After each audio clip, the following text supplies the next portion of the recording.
Everybody turned off. Leslie has Power. Okay. Leslie, can you make sure it's working? Hand up. Leslie, can you need help with Here we go. The technical aspect of it. It is running. Okay, now time is 6:20. Let me call to order the joint special meeting between Town Council and 4B ADC Board. We have one item on the agenda, that is to discuss, consider and act upon a preliminary master plan for the glacier track presented by Half Associates. For the record, all council members are present.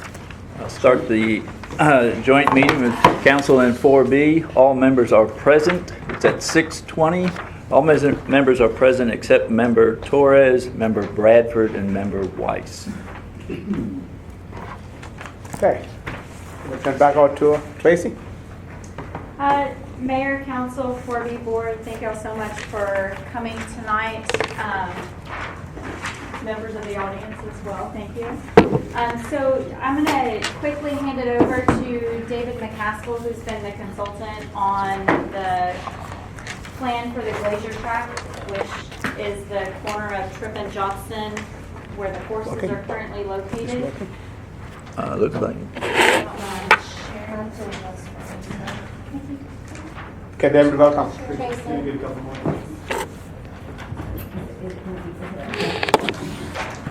Can I squeeze Nikki in here? Tracy, on the space if you want. We got room. So, have you turned over to David? The other way.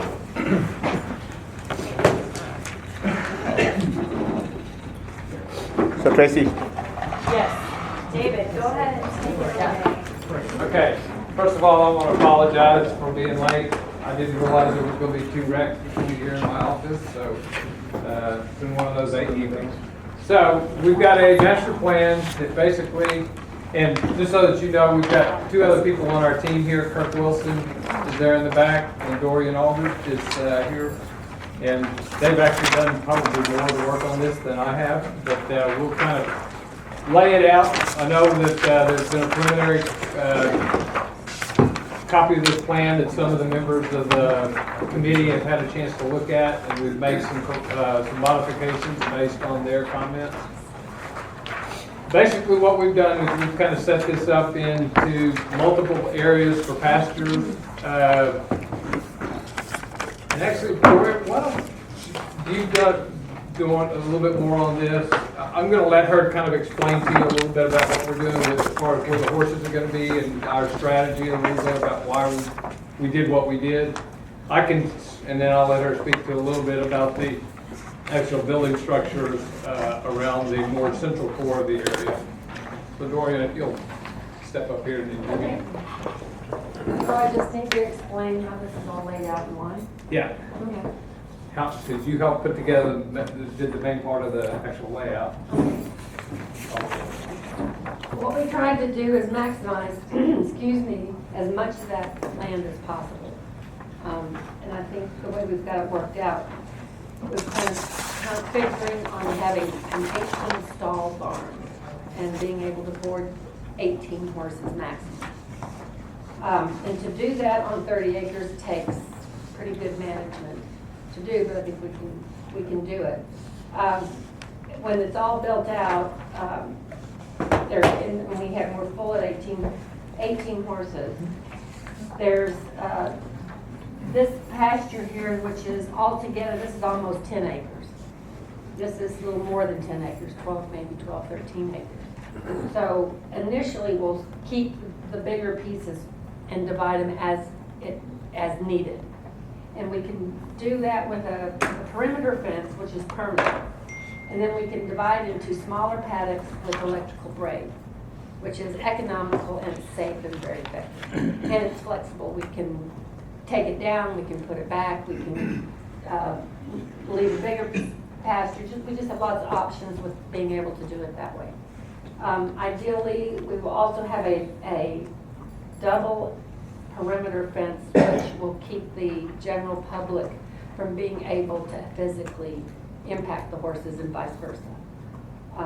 And that will be more of a decorative look. Should I go on with this? You just kind of explain the layout, and then we'll talk about the individual fences. So it's on a rotation system.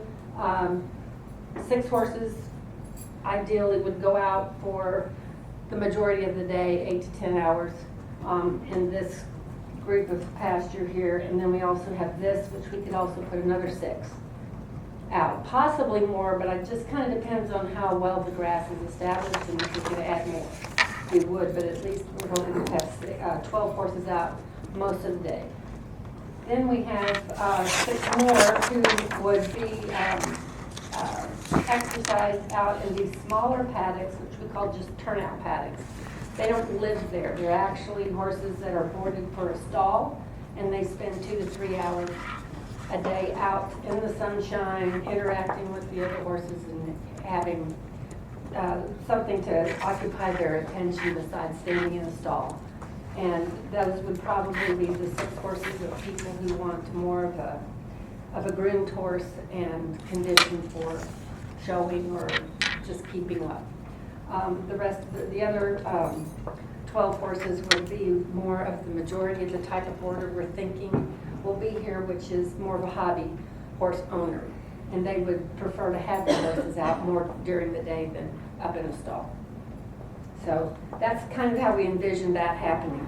If we have more horses in the stalls, we can still use these turnout paddocks in 2 shifts, do the same number. And then if we have 6 horses out, 6 to 10 horses out, we can rest the pasture completely. And then once this one starts to show some wear, those horses get turned out in the rested pasture. And that way I think we have the best chance of maintaining a green space that's pastoral and looks clean and healthy, and it looks very appealing. So that's the idea. We also have a riding pen, which is a necessity for kids and novices especially, who feel more comfortable, and it is more safe to have a contained space to ride in. There's also a 60-foot round pen, which is for exercising a horse that's maybe been in a stall for a couple of days and he's too fresh to actually get on right away, so you can get him in here and let him burn off some steam. Also, if you have a horse who's not on injury rest, doesn't need to be turned out with other horses, but we can do more exercise. You can control that exercise in a round pen. It's very flexible. It's also if you need an extra space to just turn a horse out for a few hours. You've got another enclosed space to do that. Then we have in front area of the parking here, which is going to be nice, can accommodate plenty of automobiles. And then we have hay storage, which is a separate building where the majority of hay is stored. There will be room in the barn to store possibly a day's worth of hay at a time. That's not going to stay in there that long, so get consumed. And we have equipment storage and potentially living quarters for the management. People who will be running the day-to-day management of the facility. Then we have a waste container, waste area where we'll have a system of a contracted container service that will come on a determined interval to remove the full container and replace it with an empty one. And that's how we'll maintain the collection and removal of waste. And then we'll have a trailer parking area. And also, I've recommended that we have an emergency exit. Fire department may or may not require that, but we have a place where we can easily add an exit gate. It will be used only in case of emergencies. And then we have The buildings that turn out the the running shed. all right, then we have, in these pastures, it's possible that there could be a situation where we leave them out. Or it's weather that's super hot or super wet. We're planning a run-in shed in each one of the sections and one over here, so that if they are left out, they have shelter. This is also an area, this will be all open. It's not intended to be divided. It's to be left open and natural. This is kind of fun little adventure area where we will have a few obstacles that kids and the other boarders can practice stepping over logs or walking on a platform and just kind of practice things that will always be there. And then we can also use that as a turnout paddock. We explained to them we've got an 18 stall barn with the other extra 3 spots on each side. Right, but also what we'll have in the barn will be 2 tap rooms, a feed room, 2 wash and groom spaces, and an office. Then we'll have a bathroom facility in the office. Then we have a little picnic pavilion here, which we've situated where it can view the lighting going on in the pen. It can also just be a pastoral background for any kind of gathering that they want to have outside under a pavilion, and we'll also have a restroom facility in that pavilion. Okay, so that kind of gives you an overview of what we're looking at as far as the facility. If y'all want to turn to your cost estimates. Basically, for full build out, we're looking at about a little over $2.5 million. And we've also given you an option of possibly how we could maybe phase this into a phase 1 development. But, so the first number now, Dory, can I borrow you for a second? So, we've got the first thing is to remove the existing structure. We've got a facility out there right now that is a liability.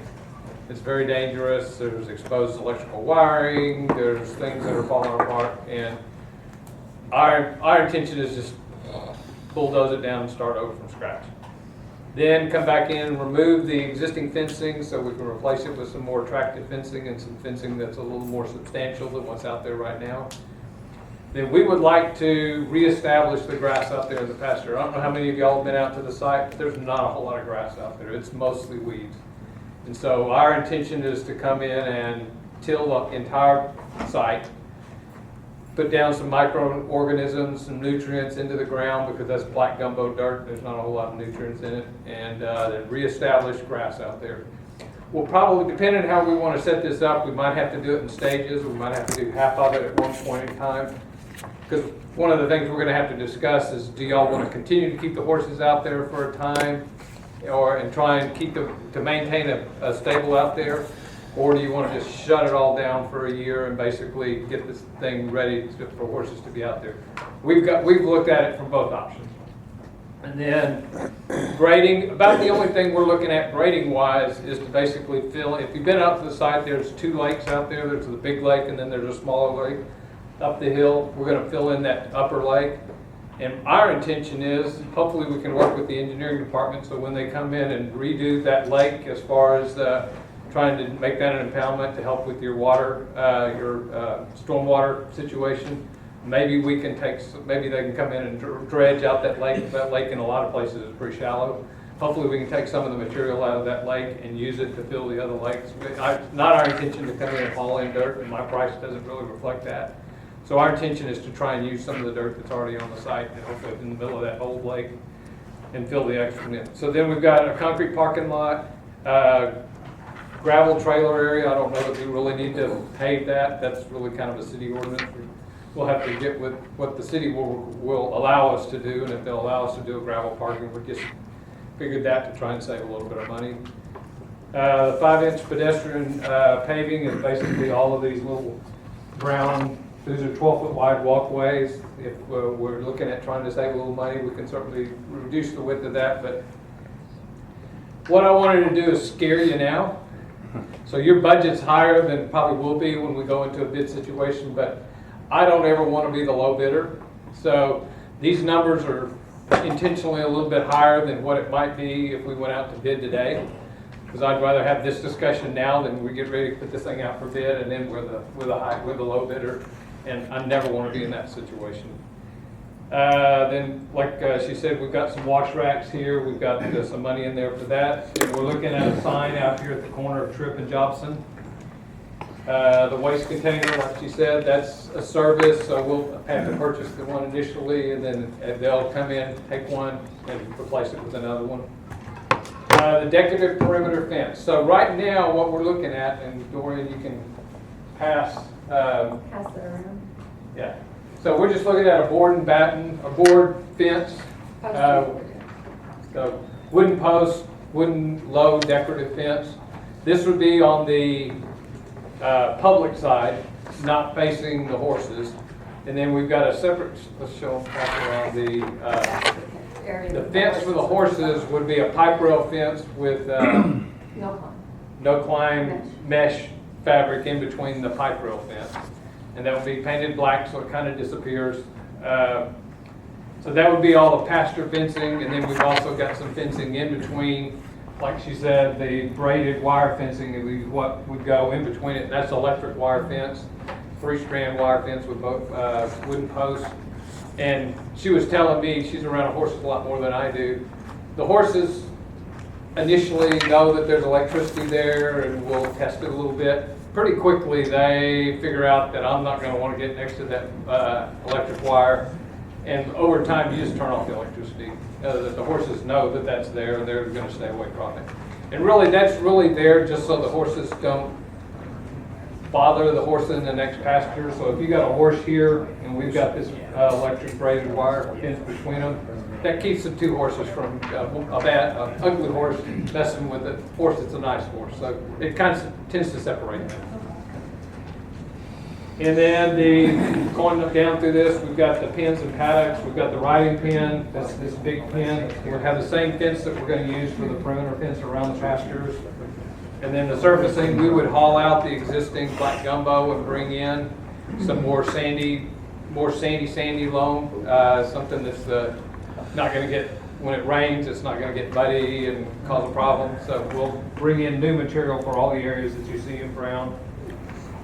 And then the actual buildings, we've got a 6,000 square foot barn, and that's, like we said, there's 18 stalls that are 12 by 12 with a 14-foot wide breezeway that goes down through the middle of it, and then we've got 3 extra 12 by 12 spaces on each side of the barn.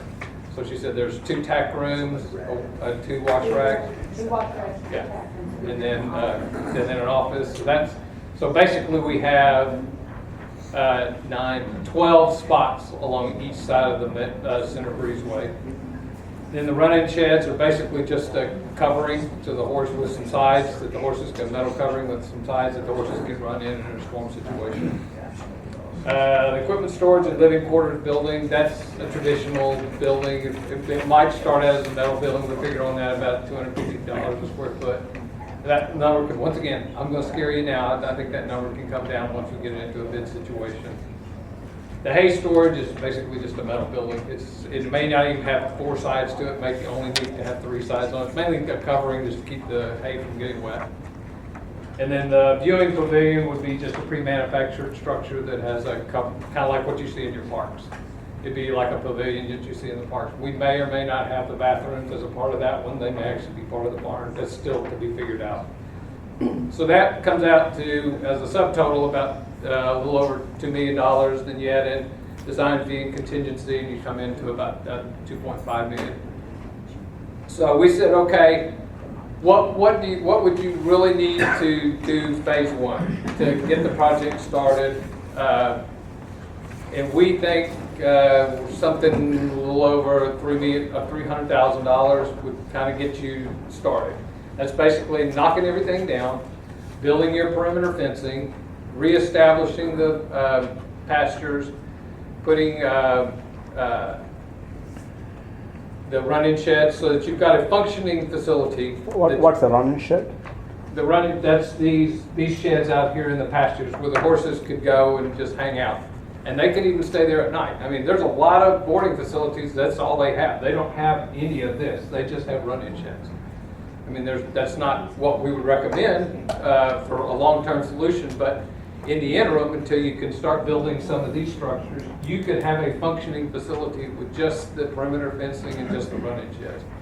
It doesn't include the decorative perimeter fence, it just includes that pipe rail fence, so you would still have the interaction between the public and the horses, which is not ideal, but if we're in a budget situation, we've got to figure out a way to manage the budget. And I don't really know how much money you have that you could do for a phase 1 project. We just took a stab and said, to provide a functioning facility and to do it right. The last thing I want to do is for y'all to come in and kind of cheap out just to get to a budget. I'd rather do it right and get at least a portion of what you could get done, because it's so hard to come back in and fix something if you've already done it once one way and then come back in and try and retrofit it and try and upgrade it later.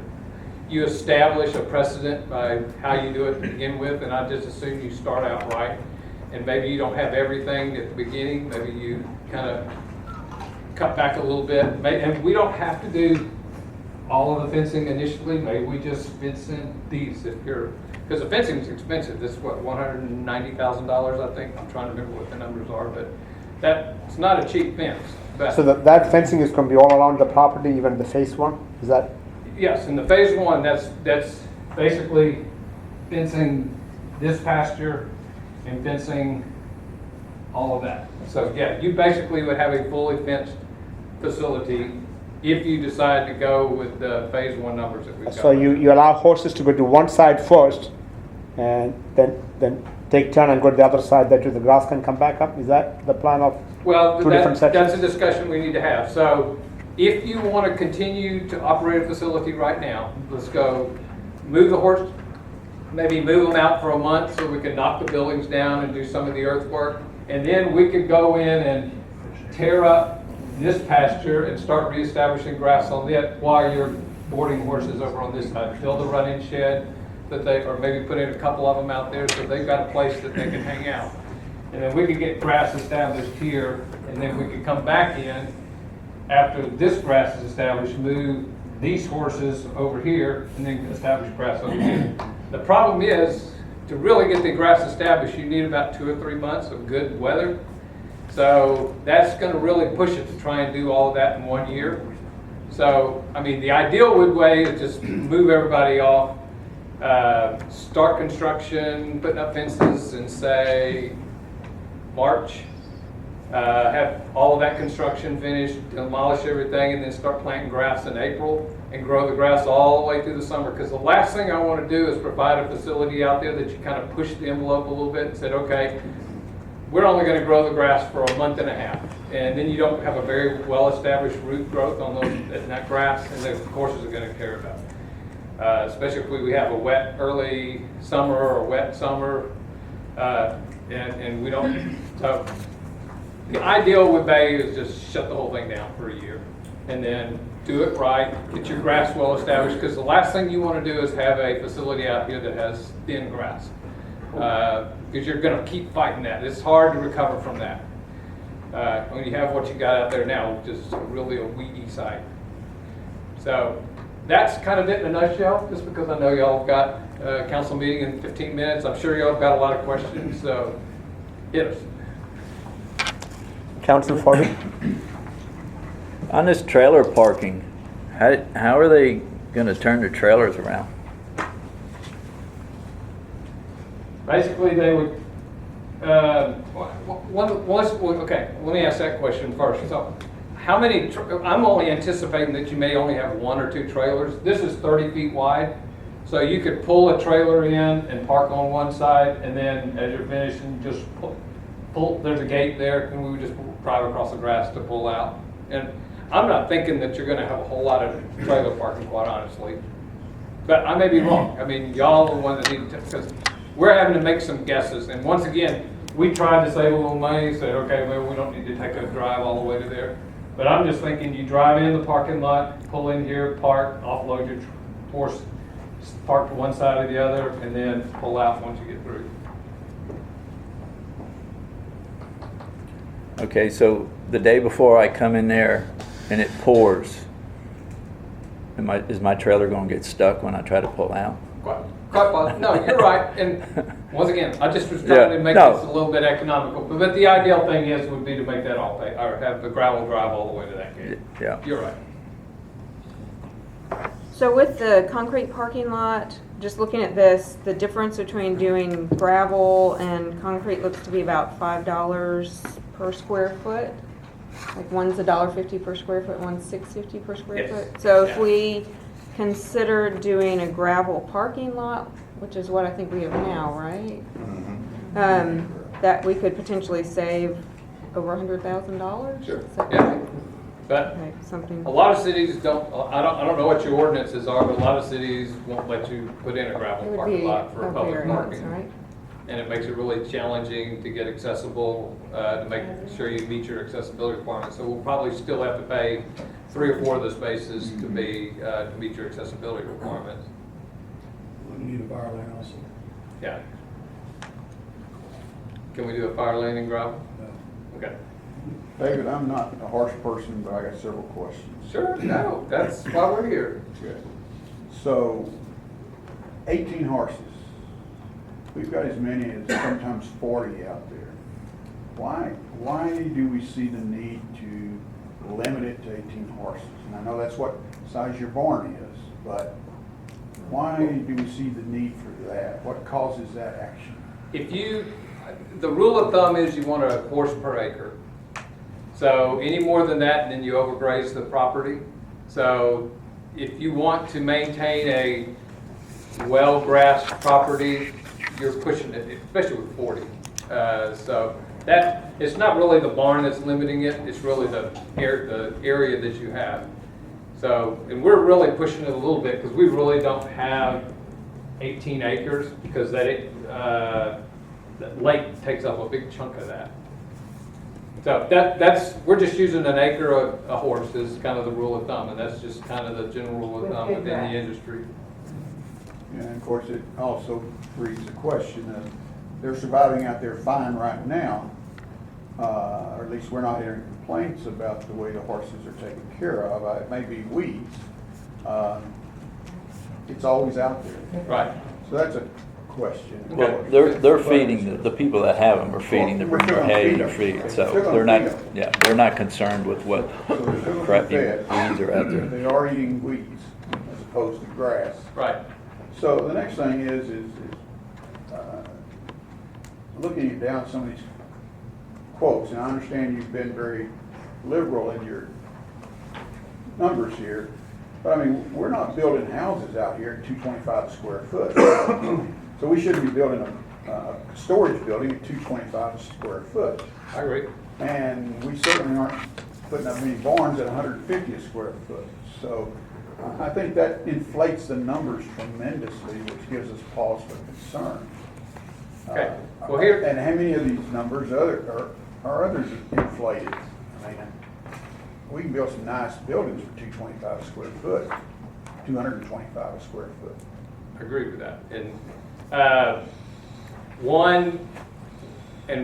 didn't look real closely at what your masonry requirement is as far as your ordinance requirement, but our intention is to build a building that's similar on the outside to what you have here at City Hall. So have rock facade around the outside of the building, standing seam metal roof. All of the interior structure would probably be, as much as possible, would probably be CMU block, or as much as possible, just because it's durable. And then we've got a fair amount of plumbing in the building, which is expensive, and because we've got misting systems in the building, we've got a restroom facility, and that's just Okay. typically for our park. Go ahead. Obviously, you've got all the right equipment and so forth, but when I look at an equipment storage and living quarters, I'm not sure why we even need living quarters. We're not quite to that point yet, but it's $225 a square foot. I mean, that's significantly more costly than building some of these houses out here. Right. And they have also very nice features, even fire suppression systems and all those kinds of things. So in a barn, $150 a square foot seems to be excessive. Okay. And it's just my opinion, but that brings pause to somebody who's got to hopefully approve this thing. How far we can go. Well, we'll go out. One of the things that we kind of ran out of time on to get this was to get some more quotes on the building. So we're going to put some numbers. We'll come back to you. But most of our park structures now, we're seeing numbers come in on those around $300 a square foot, which I don't understand. But it's unfortunately the nature of the beast. These are little buildings, and so that tends to drive up the cost. They're public construction, and the cost seems to go up when you come in and do a public job as opposed to doing it for a residence. And labor's short. There's not a whole lot of people that build these facilities right now, so it's just, we're seeing most of our park construction buildings coming in at about $300. Like when I say park construction, like a restroom concession building. Those are coming in roughly around $300 a square foot. And that's the numbers we consistently see right now. So I don't agree with you. I don't understand why they're so expensive, What but, about yeah. pavilions? What are they coming in? Pavilions, we're usually about $50 to $75 a square foot. But that's no sides, that's just electrical for ceiling fans and stuff like that. Yes, sir. Right. You brought up a good point, that once it's, once it's public, it seems like the price seems to go up. I don't know if this is out of scope from what you all were looking at yet, but did you look at private investment, like what, if we did this privately or publicly, like having some type of joint partnership or anything? Was that in scope or out of scope? So it was initially in scope, but based on the scope of work and the amount of money at that point in time, it was determined that that was taken out of the scope to look at the private versus public investment, if we have a third party versus the town taking it on. So that was not in their scope of work to be able to do this time around. So this scope is for town to invest, town to run this facility? No, it's not even in that discussion for whether the town would do it, whether it would still be done by a third party. That wasn't even the topic of conversation. It was just strictly, we have this as a liability, what do we need to do to bring this up to code? How does that look? What does that detail look like? We haven't talked anything about whether it would be, the conversations within the committee has always been that we would have still a third party person doing it. It would not be brought in-house.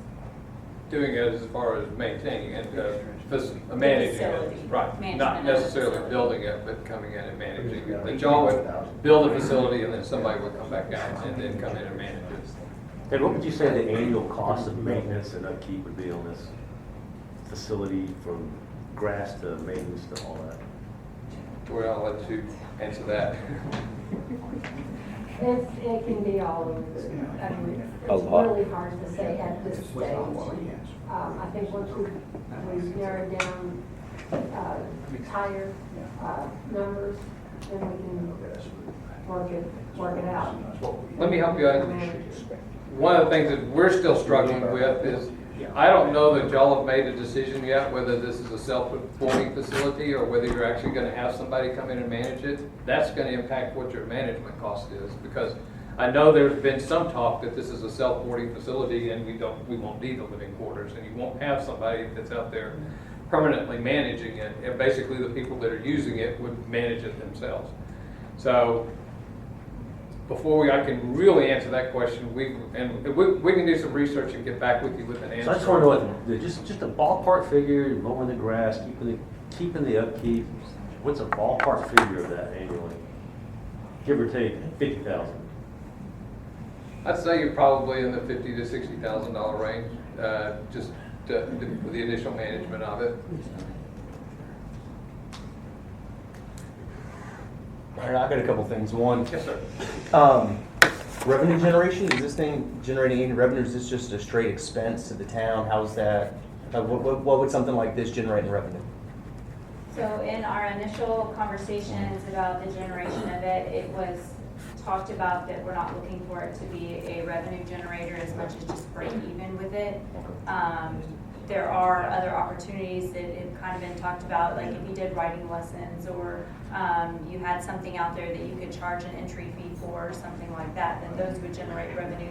But as far as the boarding part of it, it's just been kind of we hope to break even on it. And with the $50,000 to $60,000 in maintenance, we think that we could do that with the facility. Still a lot of questions. Gotcha. Yeah, I think that it's And plus you important to gotta hire understand them. that when we initially, as a committee, went out to hire them to work on this, we had a much broader scope of work for them to cover. But Town Council and 4B were not comfortable putting that amount of money into the project yet. So this is just a starting point so we could see what it could look like, what it could be, so we can then have a frame of reference to start diving deeper into the questions of who's going to pay to build it, who's going to run it, how would it work. But at the time, 4B and Town Council didn't want to pay the fee to investigate that further. So let me ask you, we have 5 minutes left for this session. So what do we hope to accomplish in the next 5 minutes? David would just want you to say yes. Well, I actually, quite honestly, I just want to know, are we going in the right direction? Right. I mean, is this kind of what y'all, I mean, this pretty much reflects what came out of the public meeting, when we had the public meeting in this room. This plan is very reflective of what that is, and then the comments that came back from the committee. So what we tried to do is capture that on a piece of paper, and then to at least get started on putting a number to it as far as what it would cost to build it. We're really not looking for any answers tonight. We're just saying, here's where we are right now. Are we heading in the right direction? Is this what you thought it was going to look like?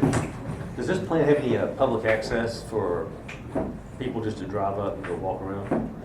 Well, that was initially talked about, and we do have a trail that goes all the way around 3 sides and then connects to a trail here and then also connects to a trail there. So there's no interactivity in the public? No, we really don't want to mix horses and the public other than around the perimeter. And the cost for the trail is not included, The right? cost of the trails, no, we were told, take that out separately, that would be done separately. David, if I'm not incorrect, the decorative outside fencing is not in this $400,000 estimate. Initial cost, that's correct. So there is still no separation of the public and the horses, even if we go to phase 1. Yeah. At this 370 cost. Right, but we also don't anticipate that trail's gonna be out there, so, yeah, people would have to park their car and walk up to the fence, but that's not gonna stop people from doing it. You're absolutely right. So Dale, let me ask you. So we have a working, non-working, but we have a setup right now, right? We got individually run, 40 horses or something, right? So if in order to just bring everything within code and at least have the same setup, I'm not saying that's the end game. I'm just trying to see from where we are to exactly same. 370 will not be enough, right? You need more than that. Just to kind of duplicate what we are right now, but in a much more code compliant, better sustainable type of. Yeah, basically the phase 1 price basically gets you pasture land and some run-in sheds. It won't have any of this construction, the actual barn or anything like that. But the fence, that's what he's Yeah, got. it would be, yeah, the fence would be there. It would be a functioning facility. You could Is that function with or it. without the current sheds and stuff? Did you tear those down? Yeah, I would tear everything down. They're not- It scares me to have In people the out there interest with of horses. time, why don't I suggest that the committee continue, perhaps we add a few members to the committee, maybe another 4B member, maybe another council member, maybe even a public person, in addition to Kara, to study what might be phase 1 and doable. This was started initially, in my opinion, Nikki's here too, and so is Michael, that we were trying to address the liability and risk issues, because now we own the property. So addressing those issues does not cost $3 million. Addressing those issues costs maybe $500,000. So maybe the committee, in the interest of time, could be expanded just a little bit from all interested parties. Let's look at how we address the original objective with future phases as success allows. I had no problem with it, but I want to hear the rest of the councils and also Susan's thought on it.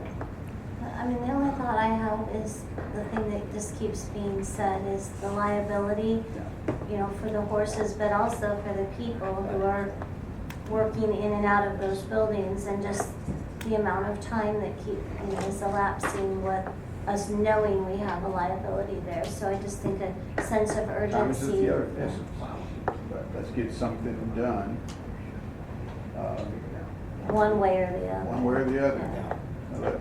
We can't do $3 million, my opinion only. I think it Although would be I'd like good to. for our committee to meet again. I mean, we didn't meet before we came to this meeting. We saw this the same time as you guys have, so we haven't had a conversation about it within our own committee. Yeah, I think it's important to figure out, right, or the question Alan asked, right? So what's the operating cost of it, right? It's a cash flow, and what's the source of it? Is it 4B funding, general funding, or something else? What we got to address some of these issues, at least some of these questions.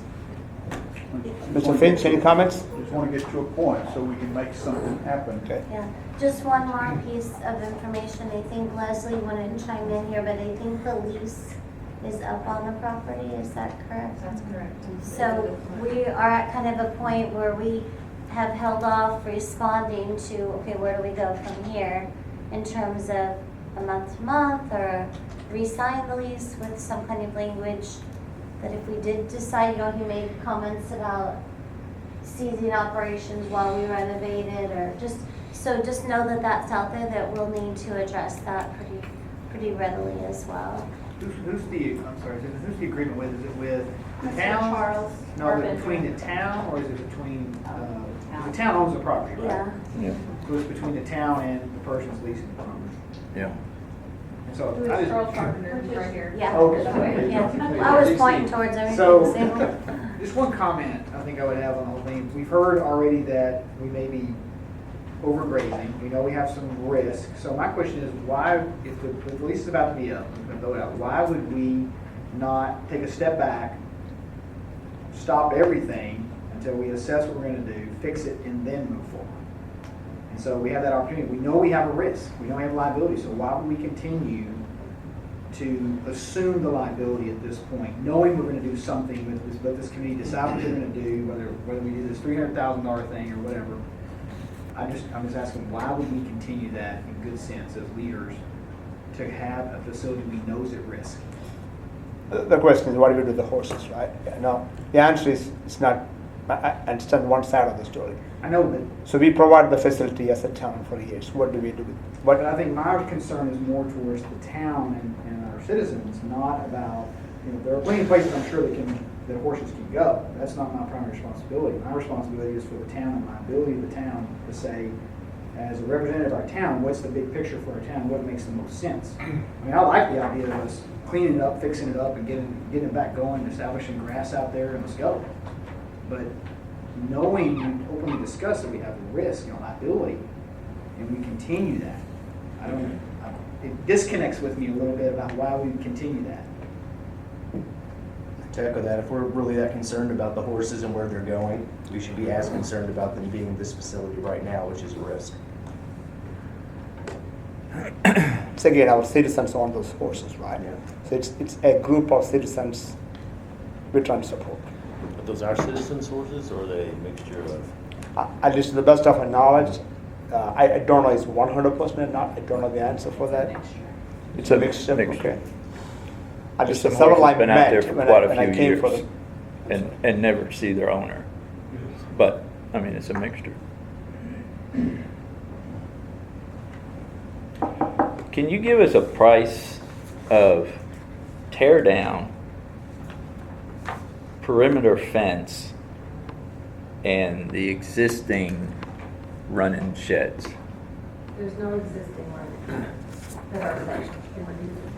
No, I'm talking about the ones you have on the map, on the future running sheds. It's actually, Just put up, just Well- take the old fencing down, put up new fencing? Because, well, yeah, and you take the buildings down and you've eliminated your liability at that point. Right, exactly. Okay, now, we might need more running sheds than what you have here to help maintain Sure, whoever has the horses out there, right. for now, or for a period. So Whatever. just to do that, to remove we'd figure out about $30,000 to remove all of the existing structures. And then the run-in sheds are about $5,000 a piece, so we did 4 to 6 or something like that. So we're looking at probably an investment of $50,000 just to knock down what's out there and provide some sort of shelter for the horses in the day. when it's hot. Because I mean, that wasn't, one of the major concerns was the liability issue. And if we eliminate the liability, we can still maintain horses out there. Right. It may not be what we want of it, you know, Right. at the present time, but it could work. This is true. And then basically, we'd have to work through the whole, how do you, because that, what you're looking at it basically as the horses are grazing. And then what do you do for feed to the horses when they're not grazing, and how do you store that? So, Well, it's a little more, how are, okay, these run-in sheds, how are they constructed? Are they steel posts and concrete? for lack of a better word, yeah, this is in a sheet metal roof or something, Right. or a stainless steel metal roof on top. So would they be, could we tear them down and move them at some point? It's possible to build them on skids and test them, drive stakes. Right. Secured and then easily picked up and with the tractors will clear your horses. Or make it in such a way that you can just pull off. I know you gotta go. Yeah. Oh, yeah, yeah. It's very easy to construct in the way that you can take them down. So if it's okay, the mayor's speaking right now, but I think we need There are a lot to more to wrap discuss. Oh, up. yeah, we Lot have, of- So, but we have to um, start somewhere. I think You know. we'll probably let the committee get back together, Mayor, and then come back together as a joint workshop. So since we have a lease up for renewal, Very similar to that. how soon can the committee get together and get back with the council as a bigger body? Kara gets back the 30th? Yeah, I'm not sure. 30th. July 22nd. So Susan, can we plan maybe in 2 weeks? Yes, sir. Is that good enough for everybody? So hopefully you guys get to meet before that, then come back with it. Fair enough? Yeah, Okay. fine. Mr. Finch, that sounds good to you? All right. Mr. Wade and Clark, that sounds good to you? We'll get back in 2 weeks. 4B Council. We got a lot more to discuss. Okay, so at this time, 7:07, I'm going to adjourn the joint special meeting between council and 4B. 4B? Council and 4B will adjourn at 7:07 PM. Thank you very much.